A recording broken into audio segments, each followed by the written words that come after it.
بسم اللہ الرحمن الرحیم۔ السلام علیکم۔ آج کا جو میرا واقعہ ہے وہ ہے ایک بادشاہ کا، 1300 سال کی عمر کا بادشاہ۔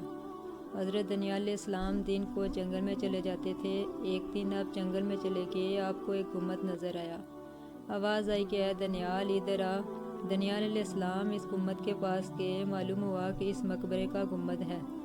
جب آپ مقبرے کے اندر تشریف لے گئے تو دیکھا بڑی عمدہ عمارت ہے اور عمارت کے نیچے ایک عالیشان تخت بچھا ہوا ہے۔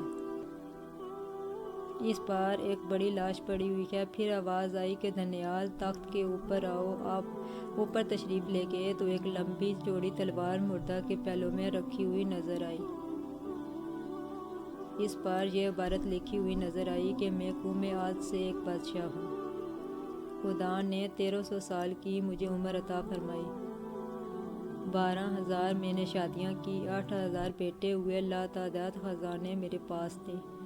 اس قدر نعمتیں لے کر بھی میرے نفس نے خدا کا شکر نہ کیا بلکہ الٹا کفر کرنا شروع کیا اور خدائی دعویٰ کرنے لگا۔ خدا نے میری ہدایت کے لیے ایک پیغمبر کو بھیجا، ہر چند انہوں نے مجھے سمجھایا مگر میں نے کچھ نہ سنا۔ انجام کار وہ پیغمبر مجھے بد دعا دے کر چلے گئے۔ حق تعالیٰ نے مجھ پر اور میرے ملک پر قحط مسلط کر دیا۔ جب میرے ملک میں کچھ پیدا نہ ہوا تب میں نے دوسرے ملک میں حکم بھیجا کہ ہر ایک قسم کا غلہ اور میوہ میرے ملک میں بھیجا جائے،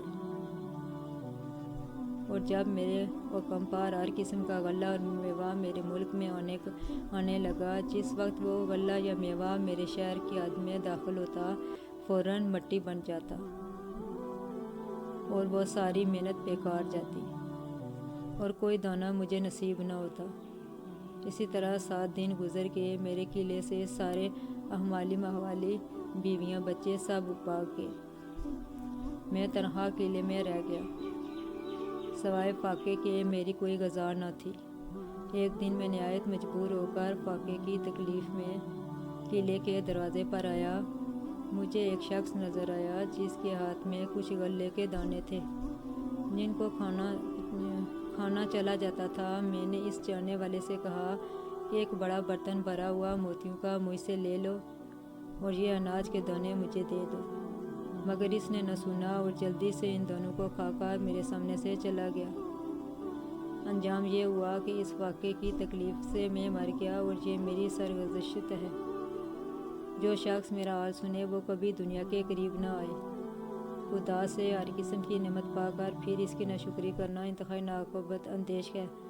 اللہ کی ناشکری سے بھوک، فاقہ، قحط اور مختلف قسم کی بلائیں نازل ہوتی ہیں، اور یہ بھی معلوم ہوا کہ انسان چاہے کتنی بڑی عمر پائے ایک دن اس نے مرنا ضرور ہے۔ اللہ حافظ۔